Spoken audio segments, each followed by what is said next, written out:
అది అక్కడ సార్తో ఉన్న అనుభవం.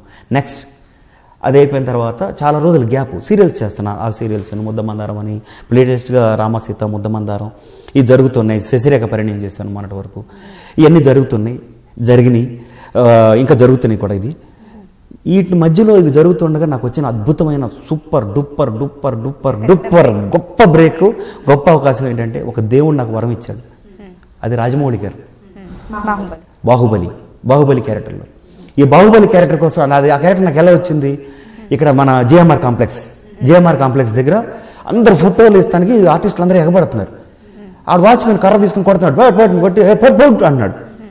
నేను వెళ్ళి ఏంటి రాజమౌళి గారి ఆఫీస్ అండి, ఫొటోస్ ఏమైనా ఇచ్చేయాలండి అంటే, వాళ్ళు అట్లా కొడతాడు కదా ఆర్టిస్టులు అందరినీ కలిసి, ఎట్లా వెళ్ళి ఇచ్చేది అంటే, ఏమో సరే వీళ్ళు నేను ఇంటికి వెళ్ళి పడుకొని ఆలోచిస్తున్నా ఎట్లా ఇవ్వాలి. వాళ్ళని చూస్తే వాళ్ళలాగా ఇస్తే తీసి చెత్తపుట్లో పారేస్తారేమో, ఎట్లా అని ఆలోచించి ఒక పని చేద్దాం అని చెప్పి నేను మూవీ ఆర్టిస్ట్ అసోసియేషన్లో లైఫ్ మెంబర్ని. అయితే నా దగ్గర కొన్ని ఫొటోస్ ఉన్నాయి, మీకు దీంట్లో చూపిస్తాను. ఆ ఫొటోస్లో శివుడి క్యారెక్టర్గా నేను 70 ఆల్బమ్స్ చేశాను. 70 ఆల్బమ్స్ కూడా తెలంగాణలో కానీ ఎనీవేర్ శివుడిగా ఆదిత్య తప్పితే ఇంకెవడు లేడు అన్నంత ఇదిగా శివుడి క్యారెక్టర్స్ చేశాను. నేను రామాయణం మొత్తం చేశాను. ఈ ఫొటోస్ పెద్ద చేయించి ఒక కవర్లో పెట్టి టు రాజమౌళి గారు ఫ్రమ్ మూవీ ఆర్టిస్ట్ అసోసియేషన్ అని పంపించాను. ఎలా పంపించాను, వాచ్మెన్ దగ్గరికి వెళ్ళి ఇచ్చాను. ఆర్టిస్ట్ వా అన్నాడు, కాదు అన్నాడు. మరి ఏమో ఆర్టిస్ట్ చించి పారేస్తాడు, కాదన్నాడు. అయితే నేను డ్రైవర్కి ఇస్తాను. డ్రైవర్ కాదన్నా, నువ్వు కొంచెం లోపల పంపించాను. లేదు డ్రైవర్కి పంపిస్తాను సరే అని చెప్పి ఇచ్చి పంపించాడు. పంపించితే ఒక 50 రూపాయలు ఏమో డౌట్ పంపిస్తాడు లేదు, ఒక 50 రూపాయలు ఇచ్చి టీ తాగని చెప్పి పంపించిన తర్వాత మర్చిపోయాను దాని గురించి. ఏమో ఇన్ని 100,000 మంది, అప్పటికి 2,75,000 ఫోటోలు ఫేస్బుక్లో అట్లా అన్నింటిలో నిండిపోయి ఉన్నాయి. డైరెక్టర్ గారి దగ్గర అన్ని ఫుల్ అయిపోయి ఉన్నాయి. వాటిలో నా ఫోటో తీయాలని ఉంది. లక్కీగా అమ్మ నువ్వు దేవుడు ఒక్కొక్కళ్ళకి ఒక రాత రాస్తాడు. ఆ టైంలో మనాడు పొద్దున్నే 11 గంటలకు నాకు ఫోన్ వచ్చింది. నేను సురేష్ని మాట్లాడుతున్నానండి, కో డైరెక్టర్ని, రాజమౌళి సార్ కో డైరెక్టర్ అంటే, ఒకసారి ఆఫీస్కి వస్తారా? ఆఫీస్ కంటే సార్ వస్తాను సార్ అని చెప్పి బయలుదేరి 11 o'clockకి వెళ్ళంగానే ఫస్ట్ విజేంద్ర ప్రసాద్ గారు వచ్చారు, వాళ్ళ నాన్నగారు వచ్చి, ఆదిత్య గారు అండి, అవునా అనగానే, చాలా డిఫరెంట్గా ఉన్నారు మీరు, గెటప్కి దీనికి సంబంధం లేదు అని అనగానే, గెటప్స్ కదా సార్ అని. తర్వాత సరే బాబు వస్తాడు కూర్చోండి అన్నారు, వెళ్ళిపోయాడు. తర్వాత మేడం వచ్చారు, రాజమౌళి గారు వచ్చారు, వెయిట్ చేయండి సార్ వస్తారు. అలాగేనమ్మా పర్లేదు అన్నాను. మళ్ళీ మేడం వీళ్ళంతా ఎక్కడి నుంచి వస్తున్నారు, ఒక రూమ్లోంచి వస్తున్నారు బయటికి, ఒక హాల్ నుంచి. ఏంటి వీళ్ళంతా ఒకళ్ళ తర్వాత ఒకళ్ళు అందరూ పెద్ద వాళ్ళు వస్తున్నారని చెప్పి అలా సైలెంట్గా కూర్చొని ఉన్నాం, ఒక సోఫాలో కూర్చొని ఉన్నాం. తర్వాత రాజమౌళి సార్ వచ్చారు. Aditya sir, your looking very different yeah. సరే ఓకే, ఆడిషన్ ఇస్తారా? ఇస్తాను సార్. ఎప్పుడు ఆడిషన్స్ ఇవ్వలేదమ్మా, నాకు తెలియదు ఆడిషన్స్ అంటే ఎలా ఇవ్వాలో కూడా తెలియదు, నిజంగా తెలియదు. First time very first time audition. వెళ్ళంగానే లోపలికి వెళ్ళాను. లోపల మన లోపలికి వెళ్తే అప్పుడు భయం వేసింది నిజంగా. రాఘవేంద్రరావు గారి ఫ్యామిలీ, వల్లి మేడం, కీరవాణి గారు, వాళ్ళంతా ఏదో మూవీ చూస్తున్నారు లోపల.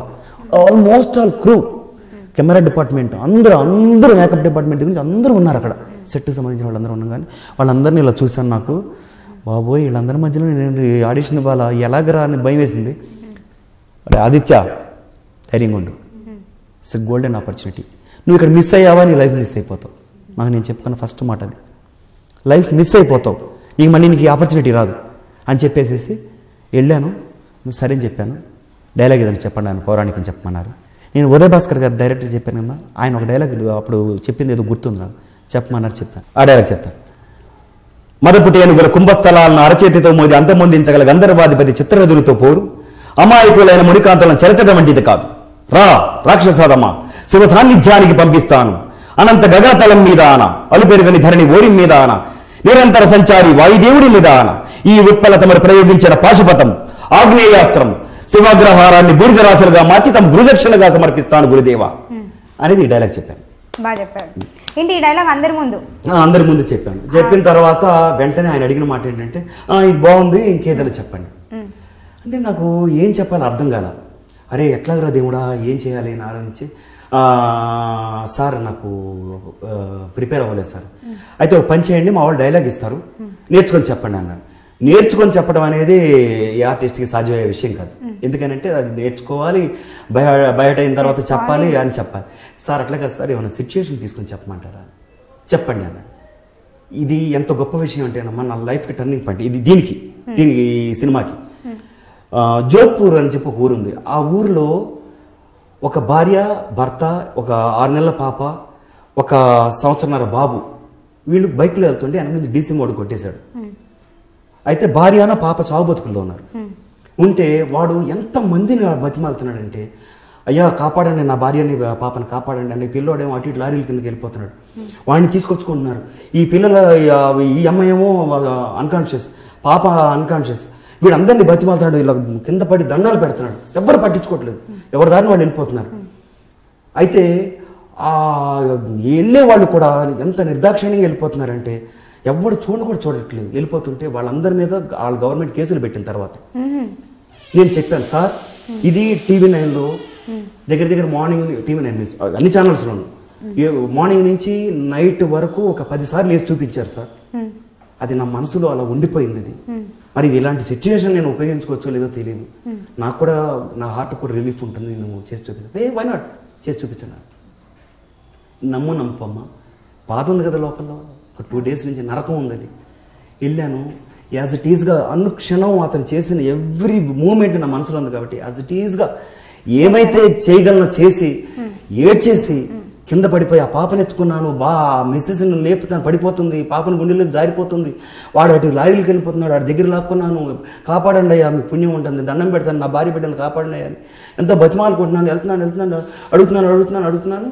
ఎవరు పట్టించుకోవట్లేదు అన్నట్టుగా చేసి ఆఖరికి కింద పడిపోయి బేరమని ఏడ్చేశాను. కంట్రోల్ అనమాట. నాకు అసలు కంట్రోల్ లేదు. అయిపోయి చేతులు కాళ్ళు వణికిపోతున్నాయి నాకు. ఇక్కడ నా భుజాల మీద చేతులు ఎవరో వేసి పైకి లేపారు. విజయేంద్ర ప్రసాద్ గారు వాళ్ళ నాన్న very good artist, very good. వాళ్ళ రాజమౌళి సార్ నంది అని పిలుస్తారు. వాడు నంది మనం ఆ క్యారెక్టర్ అనుకున్నాగా ఈ అబ్బాయికి ఇచ్చాను. అలా వచ్చింది నాకు ఆ క్యారెక్టర్. సూపర్. మర్నాడు పొద్దున్నే మీరు రిహార్సల్స్ ఉన్నాయి రమ్మని చెప్పారు. వెళ్ళాను, రిహార్సల్స్కి వెళ్ళాను. రిహార్సల్స్కి వెళ్తే ప్రభాస్ గారు, అనుష్క మేడం, తర్వాత రానా గారు, వీళ్ళందరూ, మన నాజర్ గారు అందరూ వచ్చారు. తర్వాత డైలాగ్స్ ప్రాక్టీస్ చేస్తే తమిళ్ తెలుగు 2 వెర్షన్స్.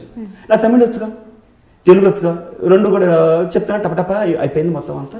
ఈజీ అయిపోయింది. మీరు రావాల్సిన లేదంటే రేపు నుంచి ఈజీగా అవుతుంది కాబట్టి చెప్తున్నారు కాబట్టి రేపు నుంచి సెట్లో కలుద్దామన్నారు. వెళ్ళిపోయాం. అక్కడి నుంచి Part 1 అయిపోయింది. సూపర్. పార్ట్ ఫుల్ ఒక 7 సీన్లు అయితే మంచి సీన్స్ ఉన్నాయి. అట్లా ఈ రకంగా నాకు ఒక మంచి గోల్డెన్ ఆపర్చునిటీ. ఈ ఆపర్చునిటీ నాకు ఇచ్చినటువంటి Rajamouli sir, Rama Rajamouli madam, Valli madam, Keeravani sir, అన్నిటికన్నా విజయేంద్ర ప్రసాద్ గారు, తర్వాత ఎంటైర్ క్రూ, వాళ్ళందరికీ కూడా నాకు చాలా థ్యాంక్స్. నేను చాలా రుణపడి ఉంటాను. వాళ్ళందరూ కూడా చాలా కోఆపరేట్ చేస్తూ నాకు ఎన్నోసార్లు గొప్ప గొప్ప అనుభవాలు అనమాట. నాకు అవి ఎవ్రీ మూమెంట్ చాలా నచ్చింది. అన్నిటికన్నా మెయిన్ ఏంటంటే రాజమౌళి సార్ ఎవరిని తిట్టగా కానీ, ఎవరినన్నా కోపడగా కానీ, ఎవరినన్నా విసుక్కోగా కానీ, ఎవరినైనా సరే ఒక మాట అంటాం కానీ, మొత్తం Part 1, Part 2 ఈ 3 సంవత్సరాలు నేను ఎక్కడ వెళ్ళేది చూడలేదు. నన్ను ఆదిత్య అని పిలిచిన సందర్భం లేదు. ఆదిత్య గారు నేను ఎవరినమ్మా, నేను ఎంత చిన్నవాడిని, నేను ఆదిత్య గారు తప్పితే ఆదిత్య అన్న సందర్భమే లేదు. నన్ను అంత రెస్పెక్ట్, చాలా respect. They are great people.